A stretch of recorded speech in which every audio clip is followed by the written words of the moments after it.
I'm Matthew Rodriguez. I'm joined by my co-host, Seth Cole. Seth, we've seen the last 8 races how tough this competition can be, and it's really come down to both Ryan Gavel and Tommy Kremborg in points. Currently, Kremborg holds the points lead by 15, I believe. I mean, who do you think is going to come out here the winner? I mean, obviously, seeing that there's no Gavel in the field this week, it doesn't look like. It's pretty much just a runaway from Kremborg.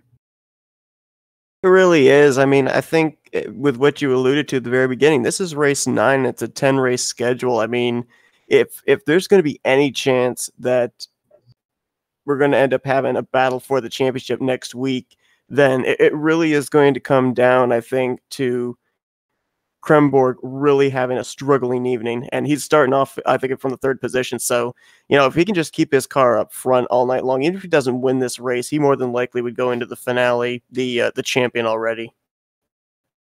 Yeah, I mean, it's just kind of a surprise to see Ryan Gavel, Gavel has pretty much battled back from adversity all season. I mean, whenever he gets put back down into a rut, he somehow just rises from it, and unfortunately, it doesn't look like he's here tonight. So, I'd easily say that Kremborg is going to run away with the championship.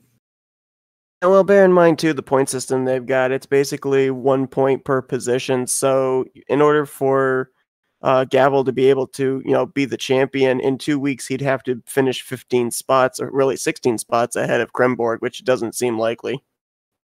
As the green flag is out, really a new name up here we haven't spoke about, at least in the last few weeks. Tyler Cox managed to win the pole here. And obviously, you see the 88 of Kremborg already on the move.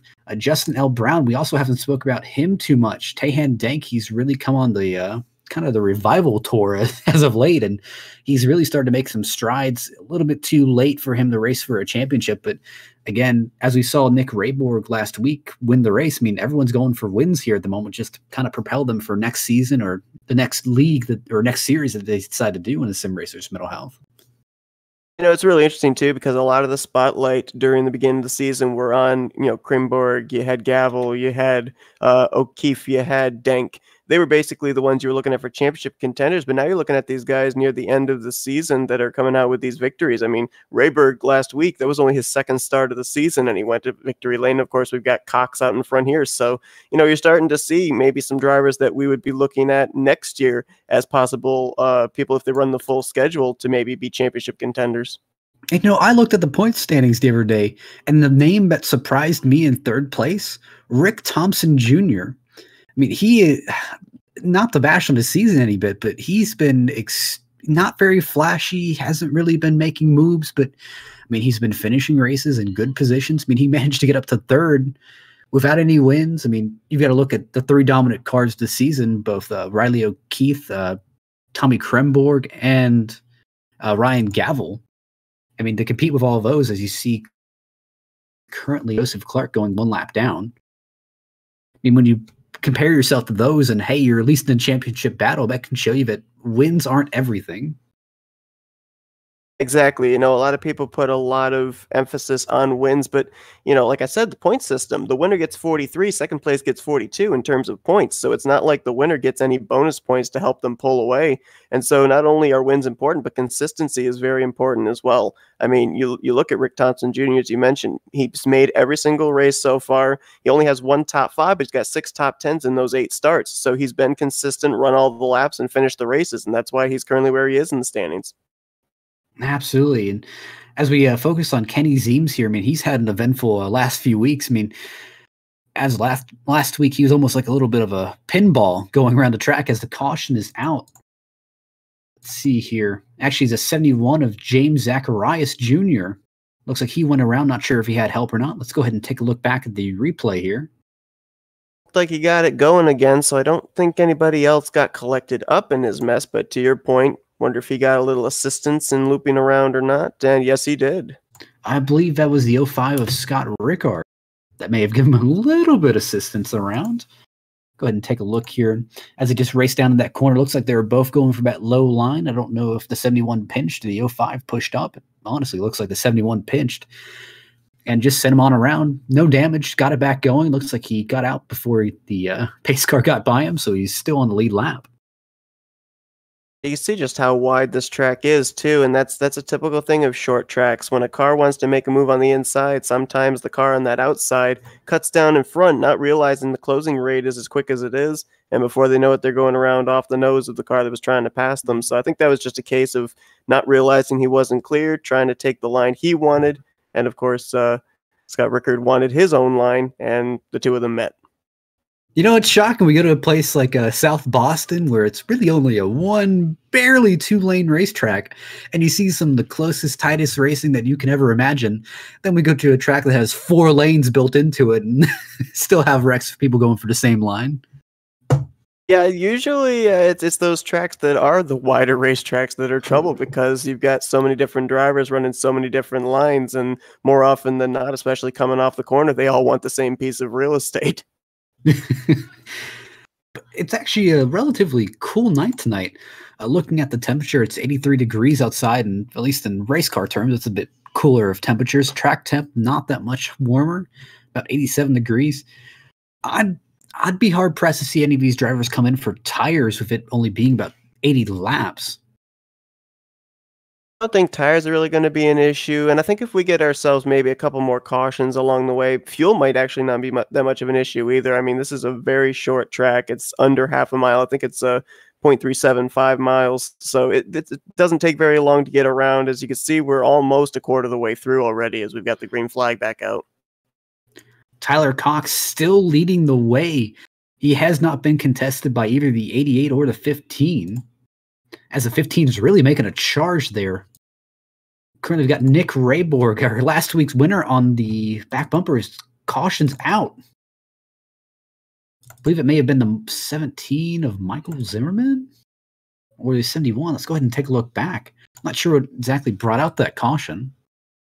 I mean, it didn't look quite as organized that last restart as the initial start of the race. They were looking like they were almost 3 wide for a brief moment there, and looks like it was a little bit towards the back of the pack where this one started.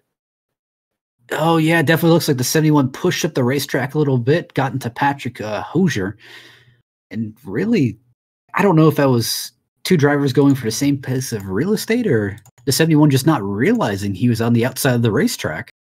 At that time, it kind of almost looked like the 71 just took the corner a little too hard on exit. That car looked like it definitely pushed up. You can see right here, that car almost never turned left off the corner. It went straight up. So definitely a little bit of net cone.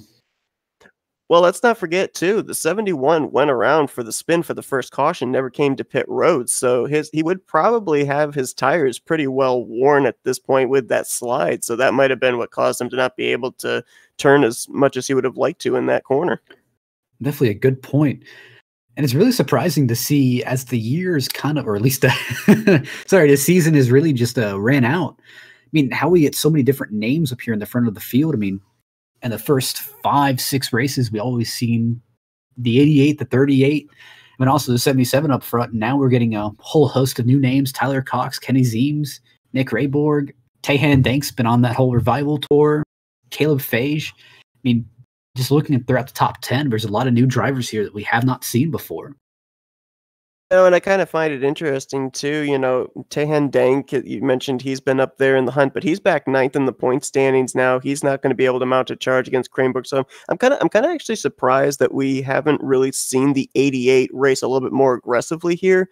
Because with the fact that his closest competitor, Gavel, is not in the field tonight, I would think that he'd kind of be a little bit more aggressive, try and solidify the championship by maybe winning his 4th race of the season this evening. But we haven't really seen that kind of killer instinct aggressiveness out of him yet this evening. I mean, I could understand it as a green flag comes back out. I mean, you don't want to go out and just beat up your car and run the risk of getting in a giant accident where, hey, if Gavel comes out next week and puts out the really amazing showing and you get wrecked on the first lap, hey, that opens up the door for you to lose a championship.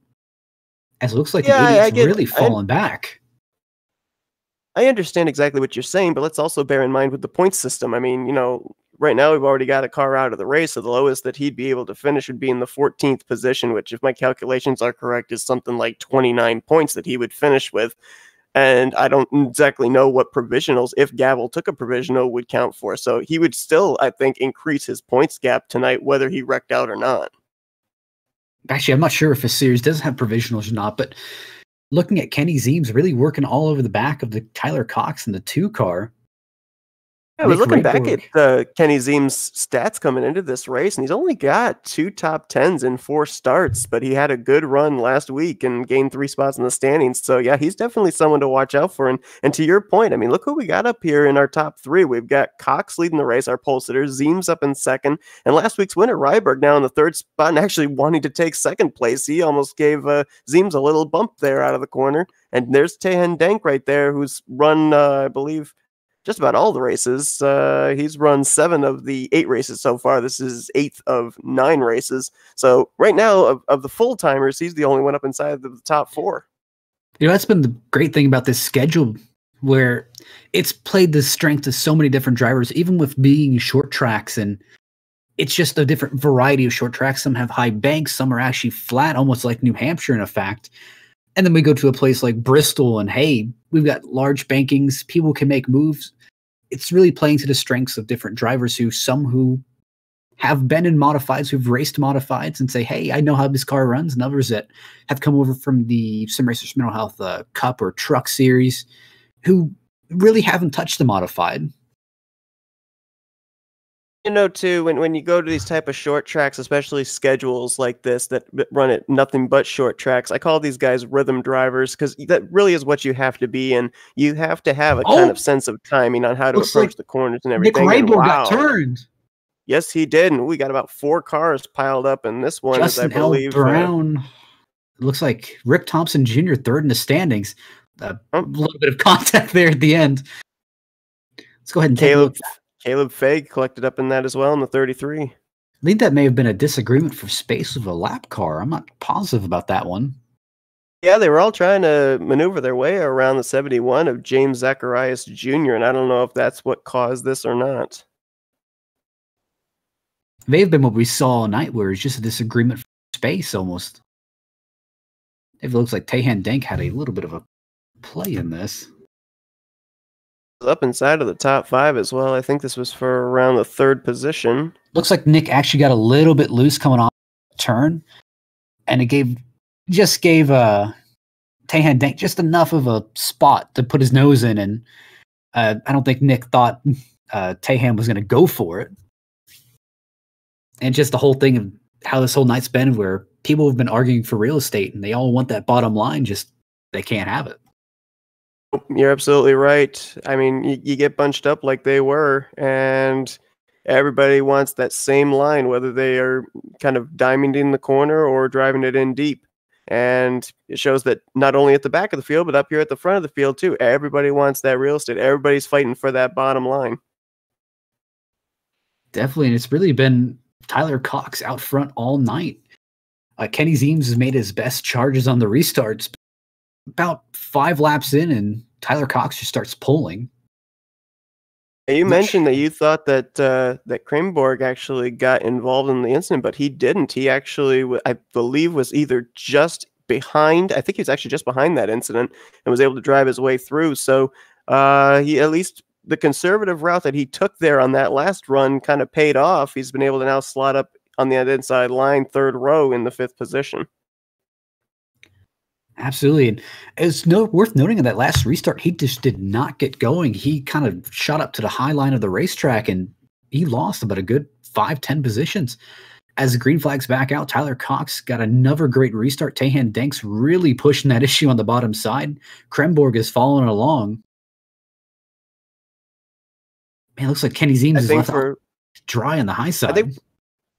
I think for a lot of these guys, too, if you consider the fact that coming into this race, Kramborg's actually in a really good spot to head into next week as the champion. I think now all these guys are like, all right, we're going to go out there and we're going to race aggressively for wins. They're not thinking about points anymore. They think the championship's already wrapped up. So now they're just going out there and fighting for every position possible to try and get themselves up to the front to be the first one to the checkered flag. I mean, I always use last season's races when, hey, you're out of the equation for the entire championship. It's almost like a testing ground. It's, hey, we're going to tracks that we may go to next season, early in the season, that, hey, I've never really ran on these places before because I've always been too concerned about points. Let me try something brand new, or let me try a new strategy I haven't thought of before, just seeing if it's going to work, because this is more or less a meaningless race for me. Great point. I mentioned about the race leader, Cox, making his debut tonight. Same can be said for the 5th place car, Justin Brown. Good run for that 24 in the 5th position, following in the tire tracks currently of Ziems and Krimborg. Absolutely is. It looks like they've all gotten a little bit sorted out now. It's worth noting that James Zacharias, it looks like he's parked it for today. He's currently behind the wall, 12 laps down.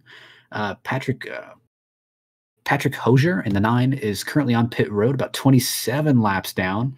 Not sure he's going to come back out. Not sure exactly what put him there. Leaves us 12 cars in the lead lap. We saw Joseph Clark have early issues and go a lap down. He got the free pass. I think it was back on the first caution. So he's back on the lead lap and at least just trying to finish the race out.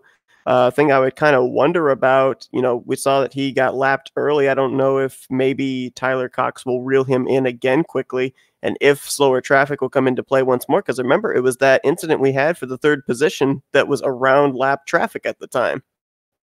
Absolutely. It looks like Tahan Danks still managed to hold off Tommy Kremborg for the 2nd position, which is surprising. Like I've been saying multiple times, Tahan Danks really come alive in these last few weeks. I believe he won the first race of the season, if I'm correct. I believe you're right. Yes. I think he did win at the Bull Ring. Because he won that first race of the season, almost like he dropped off a cliff in race 2. I mean, correct me if I'm wrong. I believe he, along with Ryan Gavel, we were talking before we came on the air. I believe those were the 2 drivers that were caught up in that late race incident last week at Concord, and that's what kind of really gave this championship over to Krimborg. Yes, Krimborg had at least an incident earlier in the race where Gavel could really have capitalized.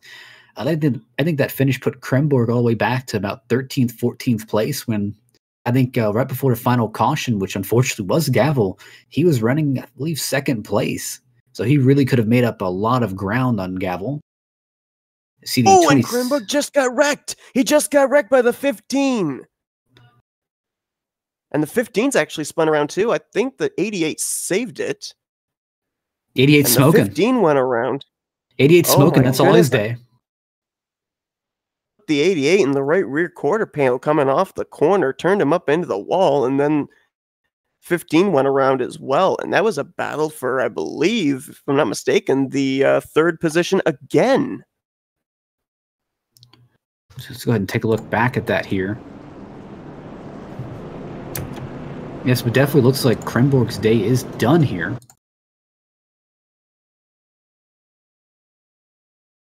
So what in the world exactly happened there? I don't know if it's I saw it happen in live there, and I mean, they were racing close to each other, and it almost just looked like the 88 got hooked. Yeah, that looked like a disagreement of space. This was coming off the corner, though. That's what surprises me. Going down into the corner, looks like the 15 really took that bottom line, just gave the 88 a little bit of a shove, hooked him right into the wall. And easily, it's worth saying that Krimborg took the biggest hit there. No doubt. I mean, here's the thing, that's what Gavel would have been hoping for. Hey, this gives him an opening, but unfortunately, he's just not here to capitalize on it. Exactly. If he had been here in this race, then this would have definitely had us with a very interesting point scenario going into the finale. But with the fact that even if Krimborg retires out of the race, the lowest he can finish now would be around the 13th position. And with Gavel not in the race, not gaining points, even the fact that we've got the current points leader and maybe eventual champion smoking and possibly out of this race doesn't mean he's out of championship contention here. And boy, it's just so difficult to tell. See, it almost looked like he was checking a little. I think he was checking out for 27 on the outside. He might have been. I'm not sure. It's hard to really tell, especially when you're at the short tracks, of maybe if somebody was letting off just in front of him. I mean, they were so close. They were bumper to bumper. So, you basically have to just get the interpretation of both drivers on what happened there.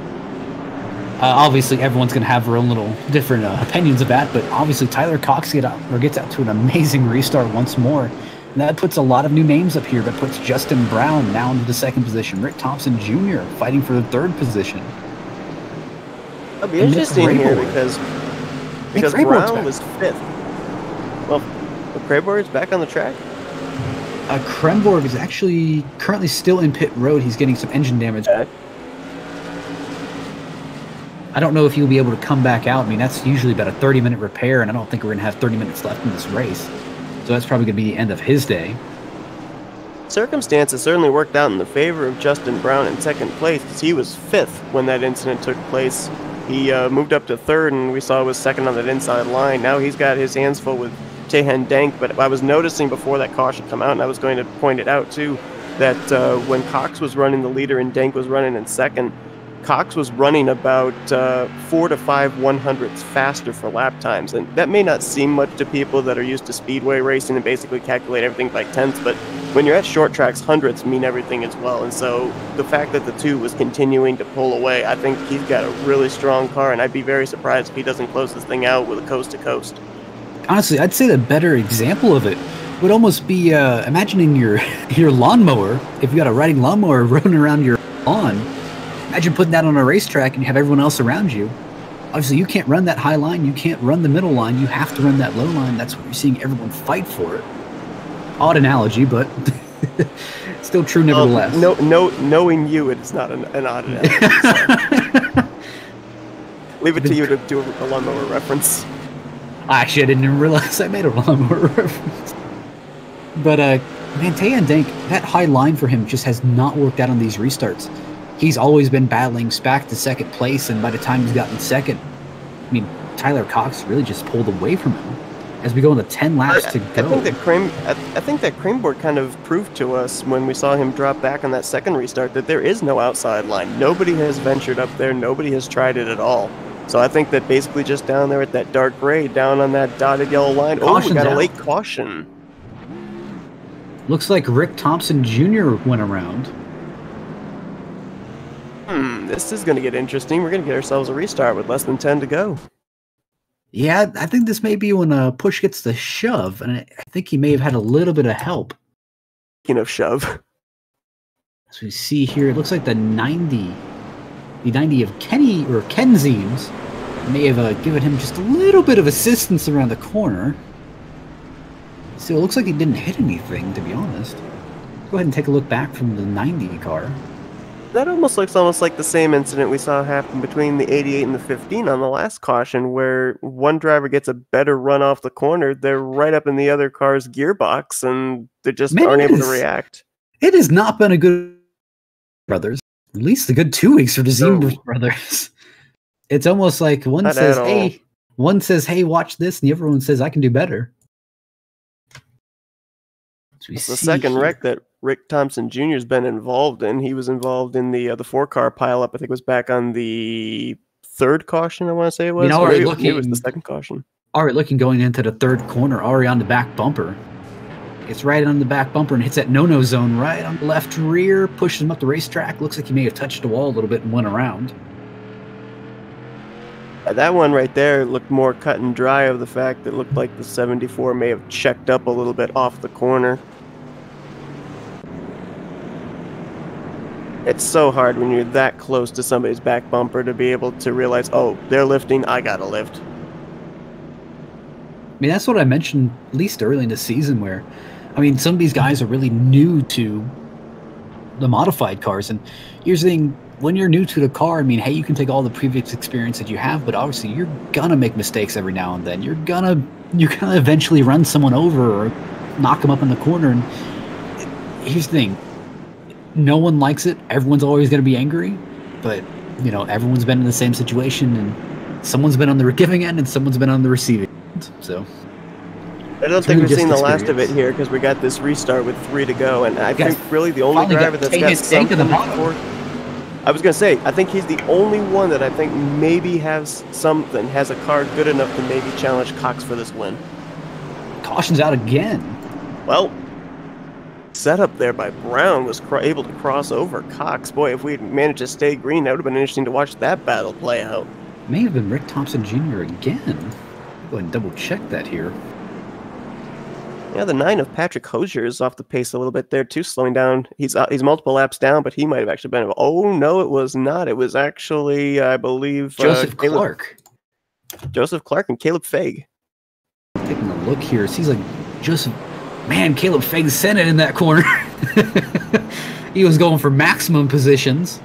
Well, he sent it, and Clark super lifted in the center. My goodness. Yeah, I think Clark may have just lifted just a little bit too much, and Caleb Feg was full send, and he was not expecting that. Not at all. Yeah, definitely an unfortunate incident there. I mean, looking at Joseph Clark, I mean, he's one of the more rookie drivers here. I mean, it's that whole thing about experience. I mean, you've got to start somewhere, and it's, hey, everyone's started somewhere. They've unintentionally started something or hit someone or ran someone over. It happens, but it's easier to get your experience now.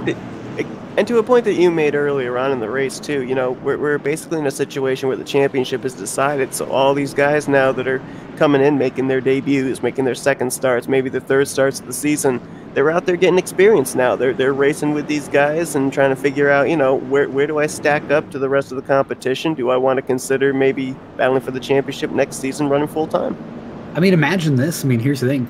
You've been nice and patient all season, and you've been hit one too many times, and hey, we're going this final race, and you start asking yourself, payback time. I wonder how much I can lean on these guys before we start getting angry. We basically have the same lineup for this restart that we had for the last restart, with Cox and Brown on the front row, and then Denk and Rainberg there on the second row. So it'll be interesting to see. We saw that Brown was able to actually clear for second place. He crossed over in front of Denk to the inside of Cox. So we'll see if maybe he overplayed his hand and already showed what his strategy was going to be. Looks like they went the single file restarts. It is Tyler Cox. They did. Amazing restart. Justin Brown to put him right in the position he wanted to be, right behind the 2 car. I'm not sure if he's going to have enough to get it done. Tyler Cox is just way too fast. I think he's led every lap in this race. Yes, he has, and he's wanting to lead the most important one here, this final lap. Looks like there's no contest from Justin Brown. He's just trying to send it in there. And your winner will be Tyler Cox. Amazing race, especially for your first race here.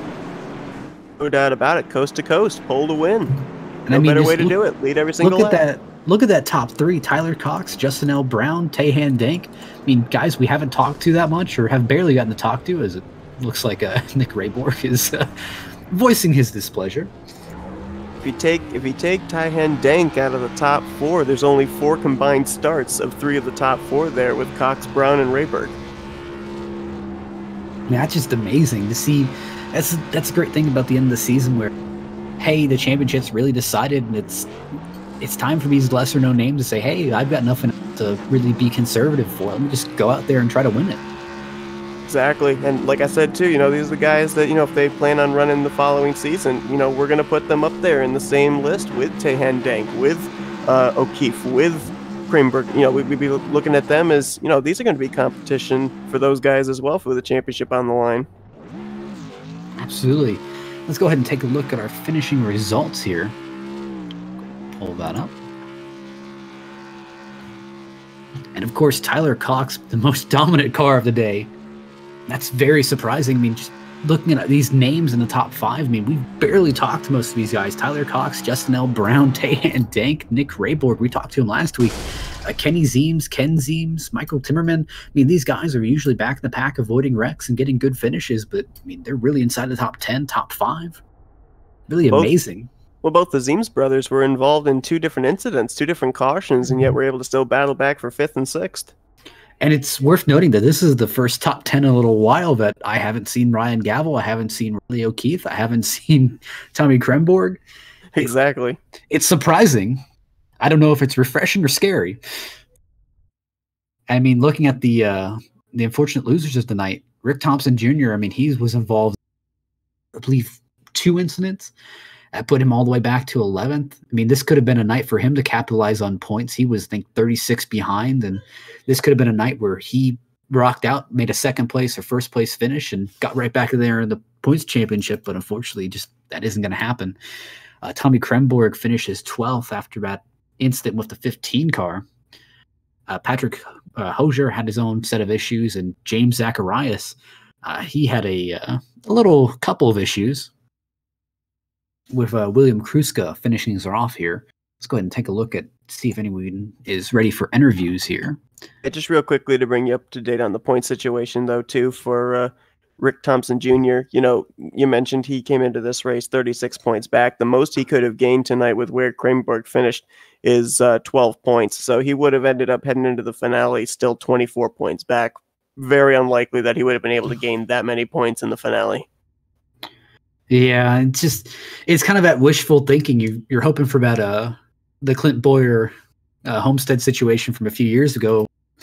Hey, if the top two would have had problems, you're right in the catbird seat for the championship. You know, I just can't help thinking about the fact that, you know, Ryan Gavel decided not to start tonight's race, because I really think even a top 5 would have put him right back in the championship hunt against Kronberg heading into the finale. Because, I mean, 15 points, it seemed like it was an insurmountable amount of points to make up with the consistency that Kronberg has had. But with the fact he finished in 12th position tonight, that would have been a huge opportunity to have it down to single digits between the two of them going into the finale points-wise. It's just a nail in the coffin with that one. Looks like we've got all top 3 finishers here. Let's go ahead and take a look. And we'll go ahead and we'll bring in 3rd place finisher Tahan Dank. Let's go ahead and bring him in here. Hello, Tahan. It's Matthew from Flatout Racing Network. How you guys doing? Good. How are you? Doing a little bit better after that slight heart attack I had. So 3rd place. It looks like you were battling 2nd place all night. I mean, you run up to 2nd, caution would come out. They put you on the high line. You couldn't get a good restart in the high line, and then you had to battle back to 2nd, and then rinse and repeat. Yeah, I was glad that starting in 3rd up until that green-white checkered when it went single file. I think starting on the inside in 3rd place on that last restart should have been able to get around 2nd, but 2nd place had a great jump, and he was able to get down in front of me. So still held on to 3rd, so it was still a pretty good race. I mean, it's definitely a nice change of pace to have new people to talk to every week, man. Yeah, and last few races, I think I had consecutive 4th place finishes or 5th or something. Just couldn't get back up into the top 3. Yeah, you've really come to life here in the last few weeks. I mean, you started off the season, I believe, by getting that win. I mean, you kind of just dropped off the face of the planet for a few races, but now you've really just come back into your own. Yeah, had some unlucky moments with, I think it might have been the 21 car. It got into us a couple of times, so that took us out. And I kind of had an unlucky break at Langley, but was finally able to get back some finishes up front. At Tahan, I haven't been in the booth for this event, but obviously I've been keeping tabs on the series. And, you know, beginning of the season, the names that were up front were yourself, you had Kronberg, you had O'Keefe, you had Gavel. But now, you know, you got these guys up here that you were racing here tonight, like Cox, like Brown, you had Rayberg behind you. Like, how different is it to have this kind of new source of competition late in the season as opposed to the guys you were battling early on in the season? It's a little different, just kind of not knowing how some of the drivers around you are racing, so just kind of have to be a little bit more careful. Did get into a 13 car early in the race after he was sideways down going into a turn, but it's definitely a little bit different. But we think we have one more race left. That's correct. I believe our final race may be here at USA. I don't believe that's correct, but let me just double check here. Let me just pull up the schedule once my lazy brain actually finds it. My apologies here. But yeah, Tommy, Gavel, and O'Keefe, those 3 pretty much ran most of the league. So it is nice to see some new names up front now. I mean, there's only so many times I can keep asking the same questions every week and then just give me the same enthusiasm. So, yes, our last race here is New Smyrna. Yeah, that should definitely be a good one. All righty. Well, I'm going to go ahead and I'll give you the opportunity to shout out, say thanks to. I just want to say thanks to Willing for getting this league together, and also thanks to you guys for covering the league for the season. Aw. Well, many thanks. We appreciate you as well. I'm going to go ahead and I'll put you back down in the waiting room. Thank you very much, Tahan.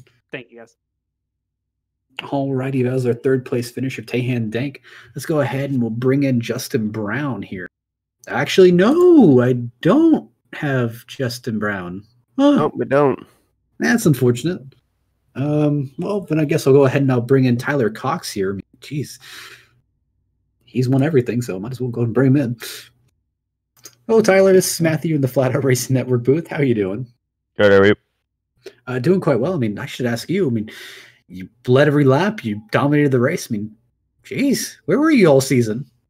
I had come in late. I had learned about this league pretty late from Rick Thompson Jr. I actually ended up running for him at Thompson because he did something wrong to his knee, and Kruska allowed a substitute driver. So I ended up running for him and then just applying to the league because it was a lot of fun. I mean, you pretty much just lit the world on fire tonight. I mean, led every lap. I mean, I really don't know where to go more from that. I mean, Justin Brown, I mean, Tahan Dank, they kind of put a few good runs for you, but I mean, they were just you were just in a different zip code. I mean, I've got nothing. Yeah, it was a lot of fun. I mean, Lanier's definitely a strong track. I'm a short track guy. Even though I'm going for pro next year. Running road to pro next year to try to make peak in the following year. But short track is where it's at, and Lanier's one of my favorite tracks, and the Tour mod something that I run quite frequently. So. Matt brought up the fact that really nobody seemed to be able to challenge you. There was one point just before that last caution came out where the 24 did kind of a crossover to your inside. Do you think that he may have had anything for you there if that caution hadn't come out? Maybe. I kind of save tires all race. I'd get myself out to like 5 or 6 tenths and then just go in the tire save mode and kind of ride and try to keep the gap. So I still had a lot of rear tires left on it. After during the race, and I noticed some of the guys behind me were getting pretty squirrely coming up off, and I still had a lot of grip. So maybe if he could have gotten in my rear bumper, I expected it to actually get moved, but he never really got the opportunity. So I'm pretty thankful for that.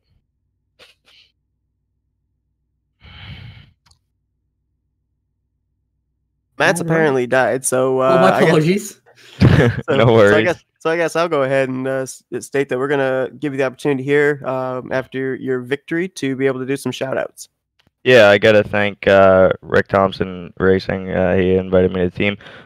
Chase Pistone, Legends Cars. I ran Legends Cars in real life. And me and Austin Terrace, I teamed with him, and Chase is on the side of my car. So Chase Pistone, Legends Cars, Ernest Performance Shocks, Everett's Auto Parts, Bernier's Liquor, Modern Auto Body, all the real life sponsors that I have, and you guys for broadcasting.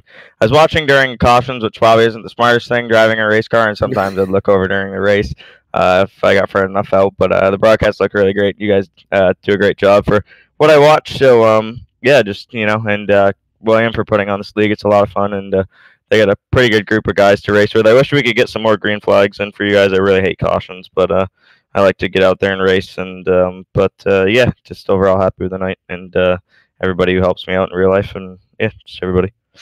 Well, I know that you said you subbed at Concord, but under your name, you're going to have the best statistics of anybody going to the finale. You've led every lap that you've run. You started first and you finished first. So you got the best stats right now. Well, that's pretty good, I guess. I know Tommy's been pretty dominant this year in this league, so Rick knew I was pretty good at short tracks and wanted me to come over here and see if I could give him some competition. Tommy's a good driver, so hopefully we can do that next week. I'm not sure where we go, but I plan to be here. New Smyrna. All right, that's a good track. I love New Smyrna, so hopefully we can be up front and lead them all again there. Try to make it a little bit more close this time. I will. Put on a little bit dramatic. Absolutely. All right. Well, thank you very much. Thank you guys for your time. All righty, that was our race winner, Tyler Cox. I mean, coming out of this race, I mean, it seems like the championship battle's all sealed up, but I mean, just looking towards the future of all these new drivers, all these different names, I mean, that just really have come to life here in the last few weeks. I mean, feeling quite good about this. I definitely agree with you. I mean, when we look back at last week when we had Nick Reinberg and only his second start go to victory lane, we're looking in this week, Tyler Cox and his debut going to victory lane. So, it still gives us a really good storyline going into New Smyrna for the season finale. Yeah, the championship's all wrapped up, but, is there another guy that we're going to see go to victory lane, another different driver go to victory lane that in the next season we'll be looking at, remember when this guy ended up winning at New Smyrna? Yeah, this is a guy we should be watching for now to maybe battle for the championship at the next season finale. Remember this guy just showed up out of the blue and led every lap and won the race? Remember when this guy said we were from Segway, whatever? I don't even know what you were going for in that, but But I think that would be all for all from us tonight. Going to go ahead and end off the broadcast. This is Matthew from Flatout Racing Network, along with Seth Cole. Seth, you got anything to add? I'm going to bed.